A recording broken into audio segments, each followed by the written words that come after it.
Hi friends, তা দেখো hot করে বেরিয়ে পড়লাম। হঠাৎ করে ও এসে বললো কি যে চলো তাড়াতাড়ি চলো, একটা জায়গায় নিয়ে যাবো। কোথায়? বলে চলোই না, দেখতেই পাবে কোথায় যাচ্ছি। তা ঝটপট রেডি হয়ে ঠিক আছে, আমিও এক্সাইটেড, তা বেরিয়েই পড়লাম। তা দেখো কোথায় এসছি, জুতোর দোকানে। এটা অজন্তার জুতোর শোরুম আর কি। তা ওখানেই এসছি, বিভিন্ন ধরনের জুতো রয়েছে। খুব ভাল লাগছে, আর আমরা অনেক দিন ধরে একটা জুতো কিনবো বলে ভাবছিলাম। তা এখানে সেই জুতোগুলো দেখতে পেয়ে তাড়াতাড়ি করে আমাকে বাড়ির থেকে আর কি ফোন করলো। বাড়িতে ফোন করে বললো তাড়াতাড়ি রেডি হও, তোমায় নিয়ে আসছি। তাই রেডি হয়ে আমিও চলে আসলাম ঝটপট করে। তা বিভিন্ন ধরনের আর বিভিন্ন মানে টাইপের জুতো ছিল, খুব ভালোই লাগছিলো। আর জুতো আমার খুব ফেভারিট, বিভিন্ন ধরনের বেশ জুতো থাকবে, খুব ভাল লাগে। তা মেয়েদের এগুলো বেশ শখের জিনিস, সব কিছুই ম্যাচিং ম্যাচিং থাকবে এরকম টাইপের পরতেও সবাই ভালোবাসে।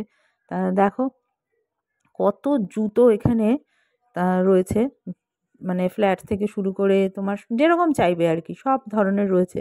আমরা বাইরেও কিছু দিয়েছিল, ওটাও দেখছিলাম, আবার ভেতরেও আসলাম, ভেতরেও দেখছি বিভিন্ন টাইপের রয়েছে। তাই এখানেও দেখলাম, দেখে চিন্তা করছি যে কিরম টাইপের নেব। মানে যেরকম চাইছিলাম সেরকম তো আছেই, আরও অন্যান্য দেখেও সেগুলোও পছন্দ হয়ে যাচ্ছে। যেটা হয় একটা কিনতে আসলে মনে হয় না আরও কিনি আরও কিনি, কিন্তু এদিকে ঘরে তো ভরে যাচ্ছে জুতো কিনে কিনে, রাখার জায়গা নেই। তা আমি এরম টাইপেরই আর কি খুঁজছিলাম কিনবো বলে। তাই এই টাইপের খুঁজছিলাম অনেক দিন ধরে। আসা আর হচ্ছিল না সময়ের অভাবে। তা সেদিনকার হুট করে ও বলল বলে আমিও আর লেট করলাম না, যাতে মানে কেনাটা হয়ে যায় আর কি, না হলে ডিলে করলে আর হয় না। আর বলেছে দেবে যখন আর দেরি করে লাভ কী, তাড়াতাড়িই কিনে ফেলি। তাই জন্য আসলাম, দেখো পছন্দও করলাম। আর আমার পায়ের মাপেরও পেয়ে গেছি বেশ সুন্দর, আর পরেও বেশ কমফোর্টেবল ফিল করছিলাম। তাই পরে হেঁটে দেখছিলাম প্রেশার দিয়ে যে ঠিকঠাক আছে কিনা। আবার একটু আয়নার সামনে দাঁড়িয়েও দেখে নিলাম যে একদম ঠিক আছে কিনা। তা ও তো বললো একদম দারুণ লাগছে, খুব সুন্দর, মানে একদম পারফেক্ট হয়েছে। আর এগুলো পরে আর কি হাঁটাচলা করতে খুব সুবিধা, আর সেই জন্য কমফোর্টেবল হয় আর কি হাঁটতে চলতে। তা সেই জন্যই এরম টাইপের মানে একটা কিনে নিলাম। তা রয়েছে আরও, কিন্তু বিভিন্ন ধরনের থাকলে আরও বেশি ভালো লাগে বিভিন্ন ড্রেসের সাথে পরতে।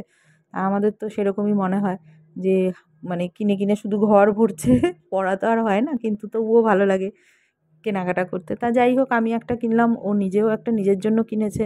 তা আমাদের কেনাকাটা মোটামুটি কমপ্লিট হয়ে গেছে, বিল টিল করে নিয়ে এবার বেরোচ্ছি, কারণ অনেকটা বেলা হয়ে গেছিলো।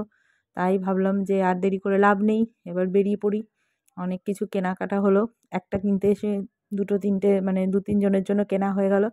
তা এইখানে দেখো মিয়া আমরের দোকানটা ছিল, তা ভাবলাম কিছু একটুখানি খেয়ে যায়। তা একটা জিনিস খেতে আমি ভীষণ ভালোবাসি, সেটা হচ্ছে তোমার কাজু বরফির যে সব মিষ্টিটা থাকে না, ওইটা আমি দারুণ মানে লাগে আমার খেতে।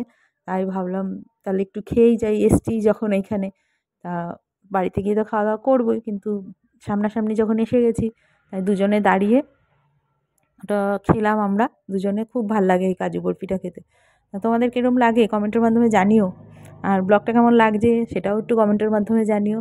তা যাই হোক, সেই সব আমরা খাওয়া দাওয়া করে ঠোরে নিয়ে চারিদিক ঘুরে দেখছিলাম আর কি নেওয়া যেতে পারে আর কি। তা বাইরের খাবার আমি সেরকম একটা খুব একটা খাই না। দেখলাম যে আর কি নেওয়া যেতে পারে, তাই দাঁড়িয়ে দাঁড়িয়ে দেখছিলাম। তা মিষ্টি যেহেতু একটা জিনিস খেলাম, সেজন্য আর মিষ্টি সেরকম খাওয়ার ইচ্ছা ছিল না। ওটা খেয়ে মুখটা অন্যরকম হয়ে গেছে, বেশ ভালোই লাগছিলো। তারপরে আমরা অর্ডার করে দিলাম একটা চিকেন প্যাটিস আর একটা পনিরের প্যাটিস। তাই দুটোই নিয়ে আসলাম। তা পরে খাবো বলে, কেননা সেই সময় আর খাইনি, পরে খেয়েছি। তা তোমাদের কিরম লাগলো ব্লগটা জানিও। Thank you.